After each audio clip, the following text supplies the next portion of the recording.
Então, o que consiste o verdadeiro poder de Deus? É a manifestação dos dons? Não. Justiça é poder, graça é poder, misericórdia é poder, caráter é poder. O seu caráter é um poder violento, consiste a autoridade e poder na sua vida. Aleluia. Ele te protege, é um poder de proteção. Você está entendendo? Na luta contra principado, você tem que ter caráter, meu filho. Não é demonstração, não é unção, nem dons, não. Se você não tiver justiça construída, tu não suporta uma guerra espiritual. Não suporta carregar o testemunho de Cristo na tua vida. Por isso que receber fundamento é muito mais importante do que receber poder primeiro. Então edificar, fazer o que nós estamos fazendo aqui, ó, módulo, ensinar, isso é o verdadeiro trabalho dos ministros de Deus que tem que consolidar a igreja sobre o firme alicerce de quem Jesus Cristo é do verdadeiro evangelho. Virtude, ó, ele nos chamou para a sua própria glória e virtude. Qual é o mais importante de tudo? É alcançar glória e virtude. Então propósito de dons, propósito de unção, ele serve para um benefício, mas ele não é completo. Se torna incompleto se nós não buscarmos virtude e a glória. Vamos lá. Por intermédio dessas coisas, Ele nos deu as grandiosas e preciosas promessas para que por elas você se torne participante da natureza divina, fugindo da corrupção que é no mundo causada pela cobiça. Por isso mesmo, se empenhe-se a acrescentar a sua fé à virtude, a virtude ao conhecimento, o conhecimento ao domínio próprio, o domínio próprio é perseverança, a perseverança é piedade, a piedade é fraternidade, a fraternidade é o amor.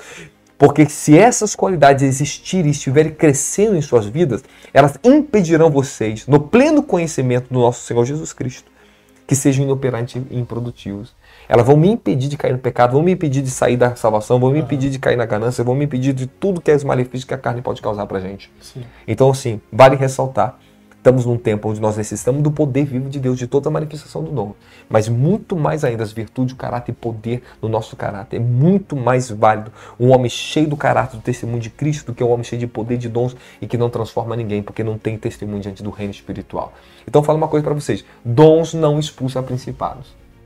Dons não expulsam a potestade. Autoridade, justiça, caráter, Cristo em nós expulsa isso. Isso é muito importante. Dons não transformam você, mas o fruto e a virtude transformam você. E através de fruto e justiça que eu carrego a autoridade para vencer principado, potestade e expulsar isso da vida das pessoas. Isso é muito importante a igreja entender. Sim. Paulo, você tem uma questão também que ela chega a ser muito preocupante do tempo que nós estamos vivendo. Sim. Isso que nós estamos falando aqui, nós falamos dos dons do Espírito Santo, você falou dos dons de discernimento de Espírito. Para mim, um dos dons mais importantes para os últimos tempos é esse, discernimento de Espírito. Né? Aí o que nós vamos ver? Quando as pessoas não conseguem ter essa definição de uma pessoa, eu tenho uma pessoa que eu sou muito usado no poder, sou ministro muito usado no poder, consequentemente eu gero um grande nível de influência. Mas por não ter caráter, eu tenho práticas que não condiz com o fruto.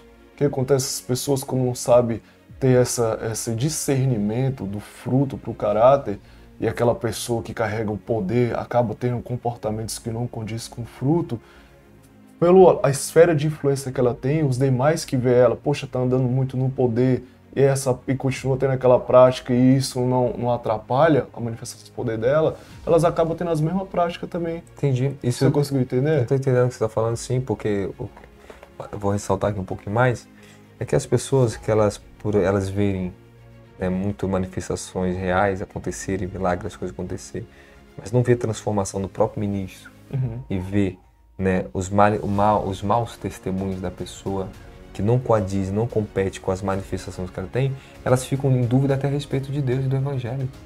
O Evangelho foi colocado em dúvida, em queixa e julgamento diante desse mundo perverso, que não era para ser julgado pelo mundo, o Evangelho é que julga o mundo, por causa que dá ausência de santidade e o espírito de reverência e temor ao Senhor. Sim. Então, infelizmente, eles aprenderam o caminho do Pentecostes, mas se esqueceram do caminho da cruz. Então, quando o ministro só olha para o Pentecostes, não sabe o que é uma vida crucificada, e os crentes também que seguem esse evangelho só de Pentecostes, esquecem do evangelho crucificado que leva à eternidade, é a cruz, não é a Pentecostes. Então, elas se esquecem do seu verdadeiro dever e valores pela qual nós estamos aqui nesse mundo. Sim. Jesus, ele nunca negociou, nem os apóstolos negociaram com as pessoas.